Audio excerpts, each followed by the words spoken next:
കമ്പനിയിൽ ചേർന്ന് 4 മാസത്തിനുള്ളിൽ മകൾ അന്ന സെബാസ്റ്റ്യൻ അമിത ജോലിഭാരം കാരണം മരിച്ചു എന്ന അമ്മയുടെ വെളിപ്പെടുത്തലിൽ അന്വേഷണം പ്രഖ്യാപിച്ച കേന്ദ്ര സർക്കാർ. ഏണസ്റ്റ് ആൻഡ് യങ് ഇന്ത്യയിൽ ജോലിയിലിരിക്കെ ജൂലൈ 20-ന് താമസസ്ഥലത്ത് വെച്ച് അന്ന സെബാസ്റ്റ്യൻ കുഴഞ്ഞു വീണ് മരിക്കുകയായിരുന്നു. അന്നയുടെ മരണത്തിലേക്ക് നയിച്ച സാഹചര്യങ്ങളെക്കുറിച്ച് അന്വേഷിക്കണമെന്ന് കേന്ദ്ര തൊഴിൽ മന്ത്രാലയം അറിയിച്ചു. അന്ന സെബാസ്റ്റ്യന്റെ വേർപാടിൽ അഗാധമായ ദുഃഖം രേഖപ്പെടുത്തുന്നു. സുരക്ഷിതമല്ലാത്തതും ചൂഷണം ചെയ്യുന്നതുമായ തൊഴിൽ അന്തരീക്ഷത്തെക്കുറിച്ചുള്ള ആരോപണങ്ങളിൽ സമഗ്രമായ അന്വേഷണം നടത്തും. നീതി ഉറപ്പാക്കാൻ ഞങ്ങൾ പ്രതിജ്ഞാബദ്ധരാണ്.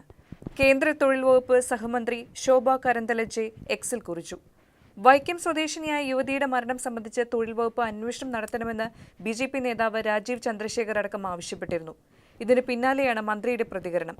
കമ്പനിയിൽ ചേർന്ന് 4 മാസത്തിനുള്ളിൽ തന്റെ മകൾ അന്ന സെബാസ്റ്റ്യൻ അമിത ജോലിഭാരം കാരണം മരിച്ചു എന്നും അവളുടെ ശവസംസ്കാര ചടങ്ങിൽ പോലും സ്ഥാപനത്തിൽ നിന്നും ആരും പങ്കെടുത്തില്ലെന്നും ആരോപിച്ച് യുവതിയുടെ അമ്മ പ്രമുഖ കമ്പനിയായ ഏണസ്റ്റ് ആൻഡ് യങ് ഇന്ത്യയുടെ ചെയർമാൻ അയച്ച ഹൃദയഭേദകമായ കത്ത് സോഷ്യൽ മീഡിയയിൽ ചർച്ചയാവുകയാണ്.